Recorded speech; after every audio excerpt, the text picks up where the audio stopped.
Hello everyone, मैं विकास कुमार। आज आपका एक नया टॉपिक स्टार्ट करने जा रहा हूँ जिसका नाम है अर्थमेटिक प्रोग्रेशन।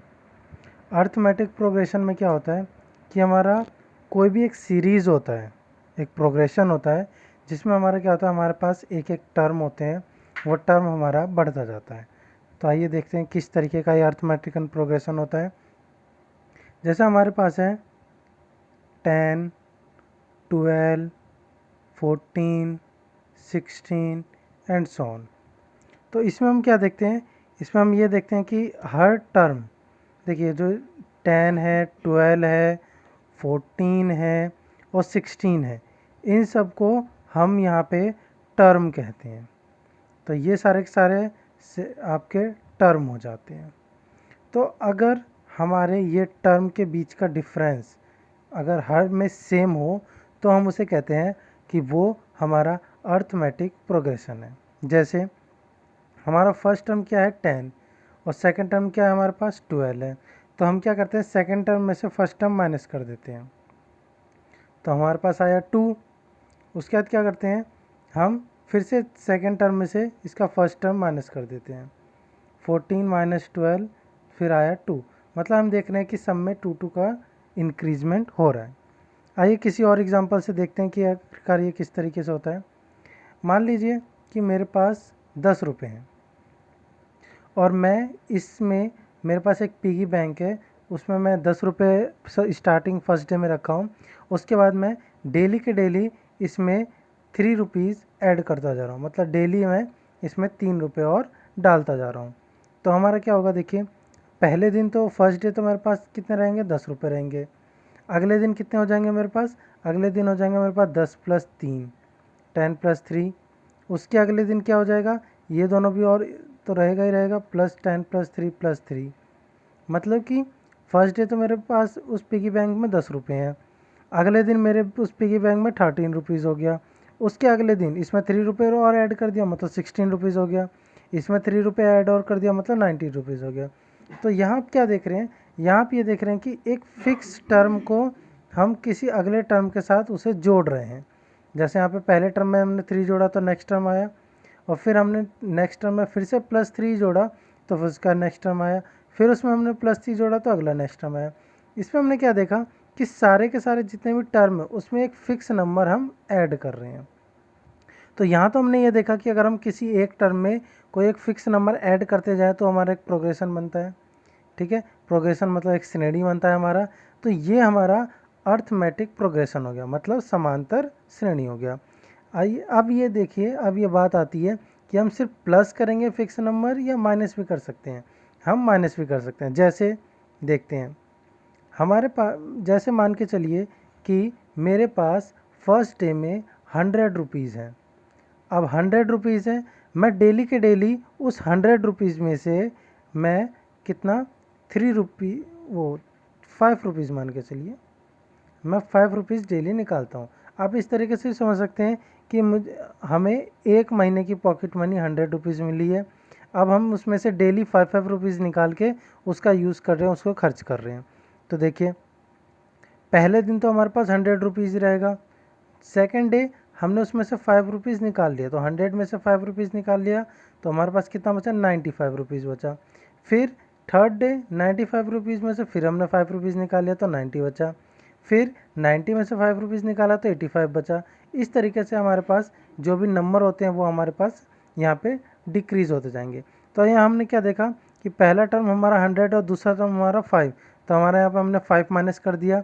फिर सेकंड टर्म और थर्ड टर्म के बीच में हमारा 5 का डिफरेंस है, मतलब हमने 5 फिर से माइनस कर दिया, और लास्ट टर्म में भी हमने 5 माइनस किया। इस तरीके से हमारा टर्म हम माइनस करते चले जाएंगे। तो हमने क्या देखा कि अगर हमारे पास कोई भी, अगर हम किसी नंबर में एक फ़िक्स नंबर हम ऐड करते जाएं, चाहे हम उसमें ऐड करते जाएं चाहे हम उसमें सब्ट्रैक्ट करते जाएं, तो किसी भी कंडीशन में अगर हमारा जो हम जिसे ऐड कर रहे हैं या जो सब्ट्रैक्ट कर रहे हैं वो नंबर अगर हमारा सेम है तो वो हमारा अर्थमेटिक प्रोग्रेशन हो जाता है, मतलब कि समांतर श्रेणी हो जाता है। तो आपको समझ में आएगा कि समांतर श्रेणी क्या होता है। आइए हम समांतर श्रेणी के आप कुछ और डिटेल के बारे में पढ़ते हैं। अर्थमेटिक प्रोग्रेशन मतलब समांतर श्रेणी। तो समांतर श्रेणी का जो पहला टर्म होता है जिसे हम कहते हैं फर्स्ट टर्म, तो जो हमारे पास फर्स्ट टर्म होता है उसे हम ए से रिप्रेजेंट करते हैं, मतलब ए से डिनोट करते हैं उसे। तो अगर हमारे पास कोई भी प्रोग्रेशन है तो उसका फर्स्ट टर्म हमारा क्या हो जाएगा, ए। उसके बाद क्या होता है कि हम इसमें कोई भी एक फिक्स नंबर हम ऐड करते चले जाते हैं। तो जो हम फिक्स नंबर ऐड करते हैं वो हमारा कहलाता है डी, जिसे कहते हैं हम common difference. Common difference, common difference मतलब ये हो गया कि अगर हमारा फर्स्ट टर्म में कुछ ऐड करें तो वही सेकंड टर्म में है, फिर सेकंड टर्म में वही डिजिट ऐड करें तो थर्ड टर्म में है, तो ये हमारा हो जाता है कॉमन डिफरेंस। तो हमारा फर्स्ट टर्म हो गया ए, सेकंड टर्म हो गया ए प्लस डी, क्योंकि हमने फर्स्ट में हमने डी प्लस कर दिया। उसके बाद थर्ड टर्म हो जाता है हमारा सेकंड टर्म में हम फिर से डी प्लस कर देंगे, तो ये थर्ड टर्म हो गया। और फोर्थ टर्म में क्या होता है कि जो हमारा थर्ड टर्म होता है इसमें हम फिर से क्या कर देंगे, डी हम प्लस कर देंगे। तो इस तरीके से हमारा प्रोग्रेशन बनता जाता है। और अगर हम इसे शॉर्ट करें तो हमारे पास पहला होगा ए, सेकेंड हो गया ए प्लस डी, थर्ड कितना हो गया ए प्लस 2d, और फोर्थ हो गया हमारा ए प्लस 3d। तो इस तरीके से हमारा ये टर्म आगे बनता चला जाता है। तो यहाँ से हम क्या देखते हैं, यहाँ से हम देखते हैं कि फर्स्ट टर्म है तो फर्स्ट टर्म में कुछ नहीं, फर्स्ट टर्म में आप क्या है ए प्लस 0d आप लिख सकते हैं। सेकेंड टर्म में आपका क्या है 1d, थर्ड टर्म में आपका 3d। तो यहाँ आप क्या है देख रहे हैं जितना हमारा टर्म बढ़ रहा है उस हिसाब से हमारा ये नंबर कम होता जा रहा है। तो अगर हम इस टर्म की बात करें तो इस टर्म को हम क्या कैसे डिनोट कर सकते हैं, इसे हम a1 कह सकते हैं फर्स्ट टर्म में, a2 कह सकते हैं सेकंड टर्म में, a3 कह सकते हैं थर्ड टर्म में, a4 कह सकते हैं फोर्थ टर्म में। तो इस तरीके से हमारा ये टर्म भी बन जाता है। तो अगर यहाँ पे अगर हम बोले कि हमारा nवा टर्म मतलब nth टर्म की वैल्यू हमारी क्या होगी, तो हम उसे किस तरीके से निकालेंगे। तो यहाँ देखिए जैसा आप देख रहे हैं कि डी, ए और डी तो हमारा सब में सेम है, लेकिन जो टर्म है उसमें से एक माइनस करके हम n रख देते हैं। देखिए जैसे हमारा सेकंड टर्म है, ये देखिए हमारा सेकंड टर्म है, ये सेकंड टर्म। तो हमारे देखिए सेकंड टर्म में क्या है, यहाँ पे 2 है, n की वैल्यू मतलब 2 है, लेकिन यहाँ पे d के आगे कॉफी जो मल्टीप्लाई कर रहा है वो क्या 1। ऐसे ही देखिए ये हमारा थर्ड टर्म है a3, तो n की वैल्यू तो 3 है लेकिन d के आगे क्या है 2, मतलब इससे एक कम। तो हम क्या देख रहे हैं कि a प्लस डी तो सब में जा रहा है, लेकिन यहाँ पे हमारा जो n है वो एक कम हो जा रहा है। तो इससे आप ये याद रख सकते हैं कि nवा टर्म जो हमारा निकालना होता है तो उसके लिए फॉर्मूला बनता है हमारे पास a plus n minus 1 into T. तो यहाँ से हम कोई भी nth टर्म का हम ये निकाल सकते हैं कि कोई भी अर्थमेटिक प्रोग्रेशन का मतलब समांतर श्रेणी का अगर हमसे कोई भी टर्म पूछे तो हम इस फॉर्मूले का यूज़ करके इजीली से हम बता सकते हैं कि वो हमारा किस टाइप कौन सा टर्म होगा। तो इतना आपको समझ में आ गया होगा। तो ये हमारा होता है nth टर्म निकालने का, कि हम किस तरीके से nth टर्म निकालते हैं। ओके, अब यहाँ पे देखिए, अब यहाँ पे जो हमारा होता है ए, तो देखिए ए हमारा क्या हो जाता है, ए हमारा फर्स्ट टर्म होता है, जैसा हमने ऊपर अभी बात किया था ए हमारा फर्स्ट टर्म होता है। और हमारा जो डी होता है ये हो जाता है हमारा कॉमन डिफरेंस, कॉमन डिफरेंस। और जो एन होता है ये हमारा हो जाता है वो टर्म जिसकी हमें वैल्यू निकालनी होती है। अब हम ए तो हमें पास पता है फर्स्ट टर्म है, अब हम इस डी की वैल्यू किस तरीके से निकालते हैं। तो डी की वैल्यू निकालने के लिए हम क्या करते हैं, तो आइए हम सीरीज़ में देखते हैं कि डी की वैल्यू हम किस तरीके से निकालते हैं। जैसे हमारे पास पहला टर्म है a1, सेकंड टर्म है a2, थर्ड टर्म है a3, फोर्थ टर्म है a4, फिफ्थ टर्म है a5। तो इस तरीके से हमारे पास ये टर्म है और टर्म अपना आगे बढ़ते जाएगा। हमें क्या निकालना है, हमें कॉमन डिफरेंस निकालना है। कॉमन डिफरेंस को हिंदी में कहते हैं सर्वांतर, सर्वांतर। तो सर्वांतर मतलब कॉमन डिफरेंस हमें निकालना है। तो कॉमन डिफरेंस निकालने के लिए हम डी यूज़ करेंगे, डी। ओके, डी में क्या होता है, अब देखिए डी में क्या होता है, हम सेकंड टर्म से पहले टर्म को माइनस कर देंगे फर्स्ट को, थर्ड टर्म से सेकंड टर्म को माइनस कर देंगे, फोर्थ टर्म से थर्ड टर्म को माइनस कर देंगे। मतलब कि हम एक एक्स्ट्रा टर्म से माइनस करेंगे ताकि हमें ये पता चल जाए कि उसमें कितना प्लस हुआ है नंबर या कितना माइनस हुआ है। तो जैसे हम यहाँ देखते हैं a2 माइनस a1, ये हमारा डी कॉमन डिफरेंस देगा। उसके बाद a3 माइनस a2, ये भी हमारा कॉमन डिफरेंस देगा। a4 माइनस a3, ये भी हमारा कॉमन डिफरेंस देगा। तो इस तरीके से हम और भी आके कॉमन डिफरेंस हम निकाल सकते हैं। तो आइए एक एग्जांपल के थ्रू समझते हैं। एक सीरीज़ लेते हैं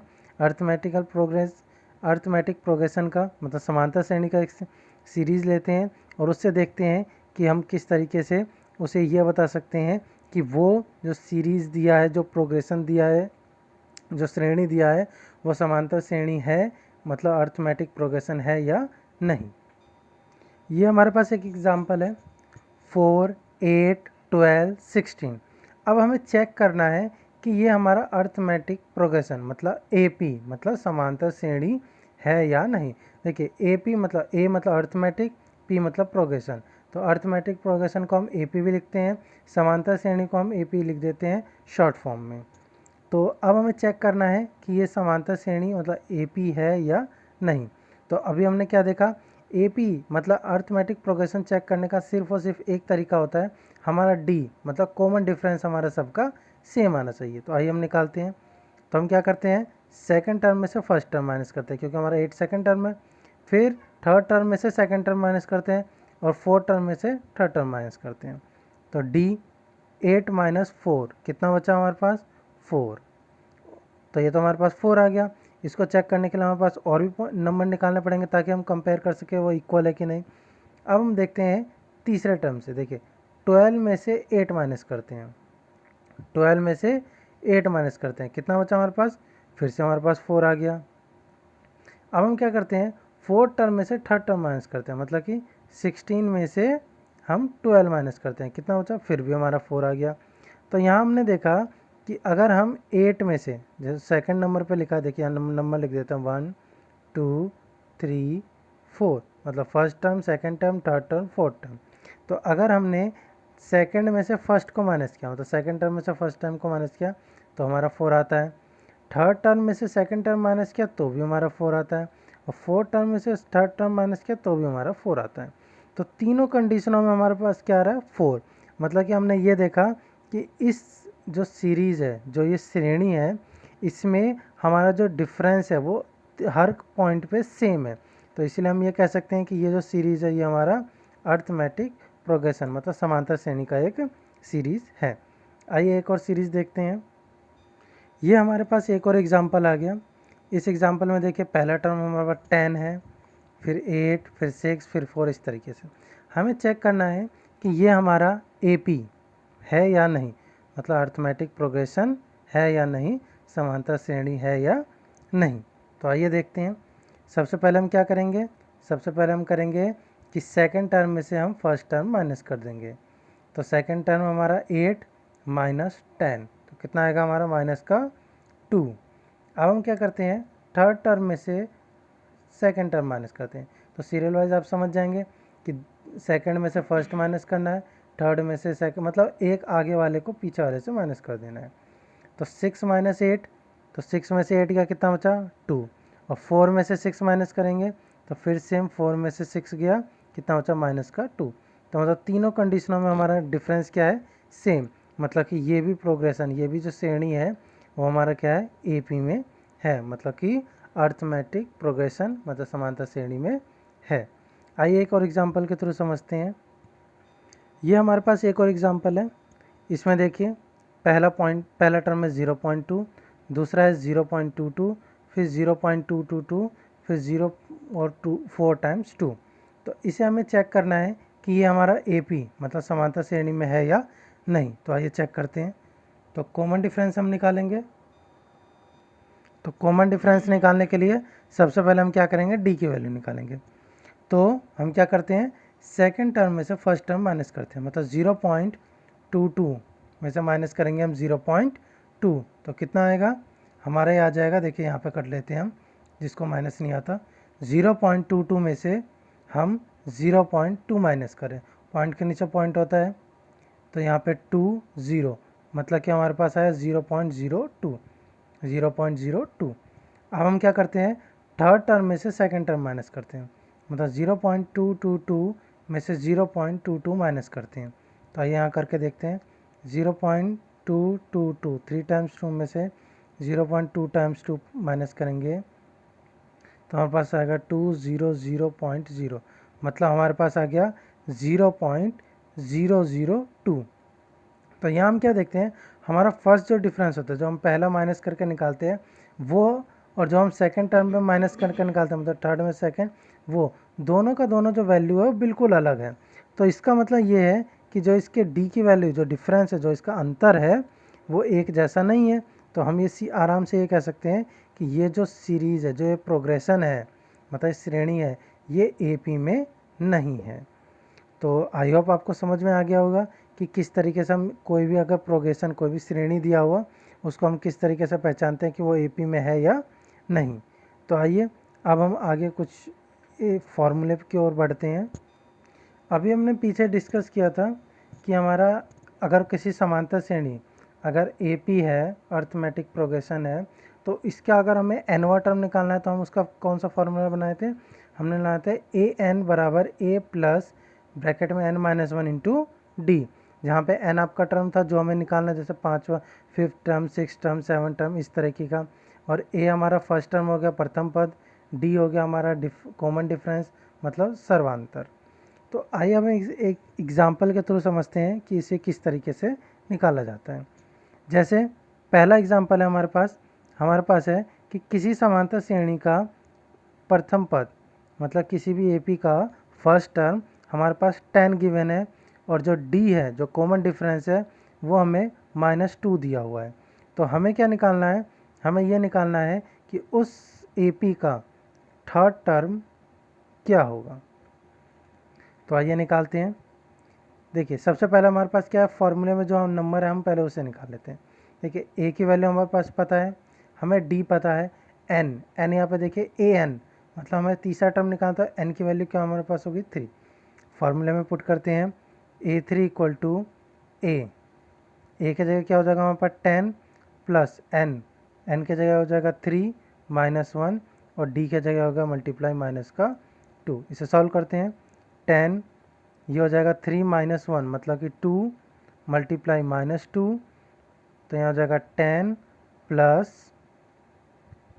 प्लस 2 और -2 कितना हो गया, माइनस का 4, मतलब कि 10 माइनस का 4 प्लस माइनस माइनस, तो 10 में से 4 गया कितना होता है 6।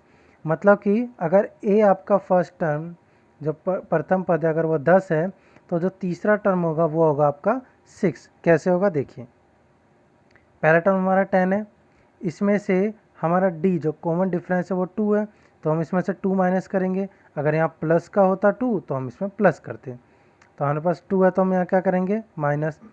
तो हमने क्या लिखा 10 - 2, कहाँ से? अभी हमने पीछे डिस्कस किया था A plus D, A plus 2D, तो उस वाले सीरीज से जो हमारे पास अर्थमेटिक प्रोग्रेशन समांतर श्रेणी का आता है वहाँ से। तो नेक्स्ट होगा 10 - 2, तो यहाँ क्या होगा देखिए, फर्स्ट टर्म, सेकंड टर्म और थर्ड टर्म, यहाँ से थर्ड टर्म आ जाएगा हमारे पास। तो पहला टर्म हो गया 10 10, दूसरा टर्म होगा हमारे पास 8, और तीसरा टर्म कितना हो जाएगा, 10 में से 2 गया तो 8, 8 में से 2 गया तो कितना बचा 6। तो यहाँ से हमने क्या देखा कि हमने फॉर्मूले के थ्रू निकाला थर्ड टर्म वो भी 6, और जो हमने डायरेक्ट निकाला वो भी हमने निकाला 6। मतलब कि ये फार्मूला बिल्कुल एप्लीकेबल है, आप बिल्कुल यूज़फुल है, आप किसी तरीके से आप AP मतलब कि समांतर श्रेणी का कोई सा भी पद इससे निकाल सकते हैं। तो आइए एक और एग्जांपल के और बढ़ते हैं। हमारे पास ये अगला एग्जांपल है, इसमें हम क्या देख रहे हैं, इसमें हमें दे रखा है कि 11 8 5 2 11 8 5 2। ये अगर हमारे पास कोई AP है, इसने बोला है कि अगर ये चीज़ AP है मतलब समांतर श्रेणी है, तो आपको ये बताना है कि इसमें -150 इस AP का कौन सा टर्म होगा, मतलब कि n की वैल्यू पूछा है। तो देखिए ये हमारा क्या है, हमें टर्म दे दिया कि इसका n की वैल्यू निकालो, तो हमारे पास AN की वैल्यू क्या हो जाएगी माइनस का 150। तो एक वैल्यू हमें पता चल गया। दूसरा, अब हमें चाहिए A चाहिए, हमें क्या चाहिए n चाहिए, और हमें क्या चाहिए D चाहिए। तो देखिए A क्या होता है हमारा फर्स्ट टर्म प्रथम पद, तो 11 हो गया हमारा A। उसके बाद n हमें नहीं पता क्योंकि n हमसे पूछा है। D निकालने के लिए हम क्या करते हैं, D निकालने के लिए हम करते हैं सेकंड टर्म में से फर्स्ट टर्म को माइनस। तो 8 - 11 कितना है हमारे पास आ गया माइनस का 3। अब फिर हम क्या करते हैं, फिर हम एक बार और चेक करते हैं हमारा ये पूरा का पूरा जो सीरीज़ है, श्रेणी है, ये ए पी में है या नहीं। तो 5 माइनस 8, तो 5 माइनस 8 कितना आ गया, फिर से आया हमारा माइनस का 3, मतलब कि ये बिल्कुल आपका ए पी में है, समांतर श्रेणी में है, और आपका जो डी की वैल्यू आ रही है वो आ रही है क्या, माइनस का 3। हमें फॉर्मूला पता है, फॉर्मूला क्या होता है, ए एन बराबर A plus N minus 1 into D. तो इस फॉर्मूले का यूज़ करके हम यहाँ से एन की वैल्यू निकालेंगे। आइए निकाल। तो हमारे पास ए एन हमें पता है, ए पता है और डी पता है, मतलब एनवा टर्म पता है, फर्स्ट टर्म पता है प्रथम पद, और डी पता है। तो अब हम इसमें वैल्यू फॉर्मूले पुट करते हैं। ए एन के जगह ए एन की वैल्यू रख देते हैं, इक्वल ए के जगह ए की वैल्यू रख देते हैं, सॉरी 11 है, प्लस एन नहीं पता तो एन माइनस 1, और डी के जगह हम रख देते हैं डी की वैल्यू। सॉल्व करते हैं। देखिए सबसे पहले क्या करते हैं, इस प्लस वाले को दला के माइनस कर देते हैं। 150 माइनस का 11 equal N minus 1 multiply minus का 3। तो 150 में से 111 प्लस होगा, क्योंकि माइनस माइनस प्लस होता है, तो minus 161 equal to N minus 1 multiply minus का 3। देखिए माइनस माइनस क्या होगा, प्लस, 3 से यहाँ आके डिवाइड करेगा, तो N minus 1 equal to 161 upon 3। तो इसे 3 से डिवाइड कर देते हैं, तो हमारे पास 3 से डिवाइड करने कितना पता चला। तो यहाँ पे आप क्या करते हैं, यहाँ पे हम 3 से इसको डिवाइड कर देंगे, तो हमारे पास आएगा 3 5 जा 15, ये हो गया 12, और 3 4 जा 12, और n की वैल्यू यहाँ माइनस 1 है तो इधर आकर प्लस हो जाएगा, तो 54 प्लस 1, तो n बराबर होगा हमारा 55। तो 55 वाला टर्म जो होगा वो होगा हमारा कितना, माइनस के 151। इस तरीके से क्या, इस तरीके से हमारे पास अगर कोई भी, हमारे पास ये 4 टर्म होते हैं, 4 टर्म में से अगर हमारे पास कोई भी 3 टर्म दिए रहेंगे तो हम चौथा टर्म ईजिली आराम से फाइंड आउट कर सकते हैं। तो आइए तो इससे थोड़ा मिलते जुलता एक और एग्जाम्पल देखते हैं। हमारे पास एक एग्जाम्पल है जिसमें हमें बोला कि किसी भी एपी का थर्ड टर्म हमारे पास 4 है और उसका 9 टर्म हमारे पास 8 है। हम टर्म को टी एन से भी रिप्रेजेंट कर सकते हैं, टी एन या ए एन, दोनों में से किसी में भी से भी हम रिप्रेजेंट कर सकते हैं।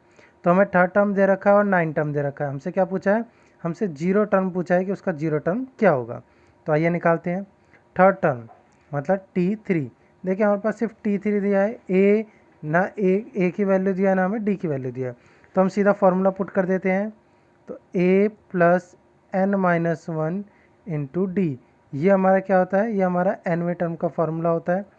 तो हमें सिर्फ निकालना है T3, तो T3 तो एन के जगह 3 रखेंगे, बाकी सब फार्मूला सेम। तो A plus 3 minus 1 into D, तो जब हम इसे माइनस करेंगे तो a प्लस 2d हो जाएगा हमारे पास, a प्लस 2d। तो a प्लस 2d हमें कितना दे रखा है, 4, थर्ड टर्म 4 दे रखा है, तो हमारे पास हम इसके इक्वल रख देंगे। तो a plus 2d, a plus 2d equal to हमारे पास आ गया 4। तो हम इसे इक्वेशन फर्स्ट नाम दे देते हैं। तो हमारे पास फर्स्ट इक्वेशन आ गया। इसी तरीके से हम T9 एनवे टर्म 9वें टर्म के लिए भी इसी तरीके का इक्वेशन बना के उन दोनों को आपस में सॉल्व करके वैल्यू निकाल लेंगे। तो आइए निकालते हैं। हमारे पास 9 टर्म है, मतलब कि T9, तो T9 सेम वैसे ही होगा, a plus 9 minus 1 into D. तो इसे सॉल्व करेंगे तो हमारे पास आया a प्लस 8d। तो a प्लस 8d आया। a प्लस 8d किसके इक्वल है भाई, 8 दे रखा है, तो हम लिखेंगे a plus 8d equal to 8, second equation. अब हम क्या करेंगे, फर्स्ट इक्वेशन और सेकंड इक्वेशन दोनों को माइनस कर देंगे और डी की वैल्यू इजीली फाइंड आउट हो सकती है। आइए करते हैं। यहाँ पे हमारे पास दो इक्वेशन आ गया है। पहला हमारे पास है a plus 2d equal to 4, दूसरा हमारे पास a plus 8d equal to 8।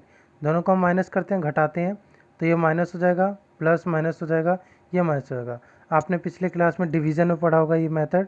अब देखिए प्लस ये दोनों कैंसिल हो गया, अब हमारे पास प्लस के 2d माइनस का 8d, तो कितना हो गया, माइनस का 6d, और प्लस का 4 और माइनस का 8 कितना हो गया, माइनस का 4। तो यहाँ से d की वैल्यू क्या आ जाएगी, माइनस का 4 अपॉन माइनस का 6। जब हम इसे सॉल्व करेंगे तो d की वैल्यू हो जाएगा हमारे पास 2/3, तो d की वैल्यू हो गई 2/3। तो ये हमारे पास आ गया d, हमारे पास d की वैल्यू पता चल गया। अब हमें क्या करना है, अब हम इस डी की वैल्यू इन दो इक्वेशनों में से किसी एक में पुट करके ए की वैल्यू निकाल लेंगे। आइए फर्स्ट में रखते हैं a plus 2d equal to 4, ये हमारा इक्वेशन नंबर फर्स्ट है। इसमें हम वैल्यू रखते हैं तो हमारे पास आ गया a plus 2 multiply 2/3 equal to 4। तो यहाँ से आएगा a प्लस 4/3 इक्वल टू 4। तो ये देखिए प्लस का 4 इधर आके -4 हो जाएगा, तो a इक्वल टू 4 माइनस 4/3। तो यहाँ हम एलसीएम लेके इसे माइनस कर देते हैं। तो एलसीएम लेके इसे माइनस करने के बाद हमारे पास आंसर जो आता है वो कितना आता है, तो यहाँ पे हम माइनस करके देखते हैं कि हमारे पास a की वैल्यू आती है 8/3। तो अब हमारे पास a पता चल गया फर्स्ट टर्म, हमें d पता चल गया, हमें tn टर्म हमें निकालना है। तो निकालते हैं आइए। तो यहाँ से हमारे पास क्या है, हमें निकालना है कि ज़ीरो टर्म कौन सा, मतलब n की वैल्यू कहाँ होगी जो जीरो की वैल्यू हो जाएगी।